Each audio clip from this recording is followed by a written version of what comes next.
Good afternoon. It's just gone 2:30 Eastern time, and I'm just going to recap my trading because I'm pretty much done for the day. On my screen is the MES 1 hour. This is a 2-minute time frame. Let's go back into the hourly.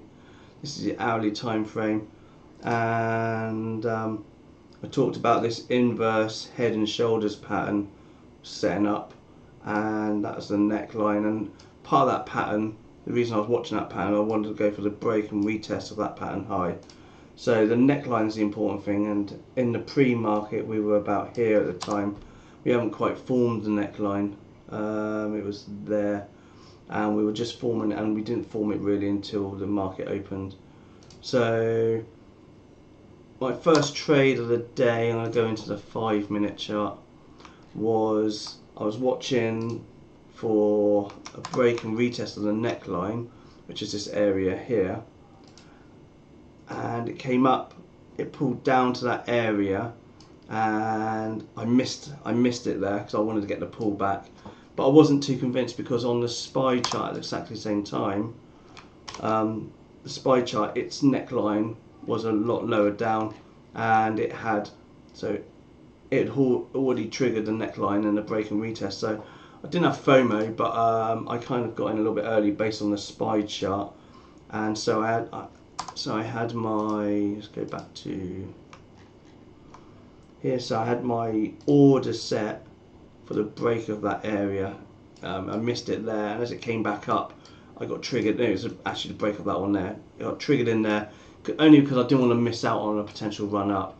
But on hindsight, I should have waited, because even though I got triggered in, it pulled back, and I thought, so I was looking really, that's the area I really want to get the break and retest of the pre-market, at that pre-market level. So I waited, came down, and I got in about there. In fact, I'm going to go onto the 2-minute chart because I use the 2-minute to get in because it's more of a fine-tuned area. Okay, so we're about here. So my entry was when I got triggered in there, and then it came back, and I held on to it, and I was looking for an ad, and I was hoping it would come back down to this level here. And so I had my order waiting almost on the VWAP, but it didn't quite get down to that level. And as it came back up, I then took more of a confirmation play, because it waited for the 2-minute to break that candle, so I got in there. So my average price was around about here. My first out was when the 2-minute couldn't make a new high, and then I added there as well. So it came down, came back in, and I added when it broke. Again, I used that 2-minute chart as confirmation, and then I took one off there because, you know, I was holding on to it and I didn't know what was going to happen. It started to slow down, and look at the volume as well. The volume started tailing off as well. And then my next out, it was supposed to be in the break of that candle, but I wasn't really paying too much attention. And when it came down, I noticed it, so I got back out about there. So I missed the top, but it doesn't matter. I got the main bulk of the so that was my main bulk of the play, which is not bad really. So like I said yesterday's video, it's like head and tails of a fish. So we discard the head, or the fisherman gets rid of the head and tail, and they just keep the body, and I kept the body of the fish. So that's the main body of the move, so I was happy with that. I then wanted to try and find, because I was totally out around here, I wanted to try and find an ad. Technically it's a new trade, but what I'm trying to do, instead of holding on to a runner and for it to pull all the way back down to here and having all this drawdown, and I'll talk why I don't want too much drawdown in a second, I got out of it, and so I was looking for another entry, and my next entry was here. So I waited, it came down to the VWAP, and as it came back up, I used the break of that 2-minute candle as an entry, and I took one more off just there, and I added, and I think I got out totally there. So I was all out at that point, so it was a good trade. I did take one stop because I went long here originally, and I was hoping it would push back up, but what really happened, I had my stop really tight, and it stopped me out just there. So I don't want to lose any of the gains from this move earlier. So I stopped out, and that's why I was waiting for another entry. And you know, it doesn't matter if you stop out, because there's always another entry and a better price, and I did get a much better price, so I'm glad I stopped out. Again, like this one, I don't want to hold that down because it would have worked out, but you just don't know that at the time.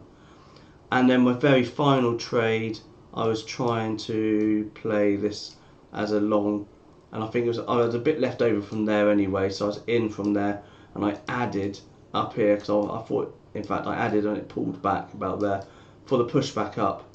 Basically, I saw this double bottom, and I thought we were going to get a breakout and a push, so I had an add there, and it was going sideways for some time, and I didn't like it, so I moved my stop from there. I just kept it really tight underneath here, and I think I got stopped out. In fact, it's even tighter. I got stopped out by that candle there, and because I left it really tight. Again, I don't want to give back any profits, but then I had to go take my daughter. I go to Scouts on a Friday with my daughter, so it was a good time to leave. And I'm glad I obviously had to stop in place, because if you look what happened next, it's just gone down. And that's the reason I wanted to keep a tight stop today, because the volume of the market wasn't quite what I expected to do. It's a bit, look how erratic that is, quite erratic, all over the place, a bit messy, and it's still trading in this very narrow range. We haven't come out of this range. I thought it hasn't broken the low.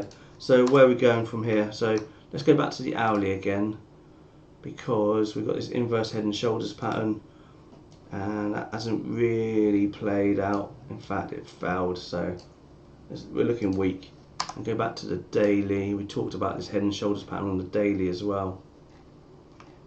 This pattern here, and maybe, so looking at the right hand shoulder, the head, and now the left shoulder. It's not a left shoulder yet until it forms this neckline, so it's got to come right back down to here, and then it's the head and shoulders pattern. And if we do get down to there, I'll be looking for maybe a swing on SPY or something, a break and retest low for a move, potentially targeting the 200, and maybe one of these pivots, or that one down here. But you know, that's something to come. I'm not sure whether we'll fill this gap today. We might do, but that's me done for the trading. You know, I'm going to hold on to my gains while I've got them. And days like today, when market's just going sideways, if you compare it to yesterday, oh, this is an old contract, so I won't show you. It's only showing today's. Yeah, so not a bad day overall. Leaves the week green as well, and nice to have a Friday and not fret about poor trading on a Saturday and Sunday. I'm going to have a barbecue tomorrow with the kids, and I don't want to be thinking about bad trading. Right, that's me done for the day. Thank you for watching. If you like the video, don't forget to like it and hit the subscribe button. And thanks for watching.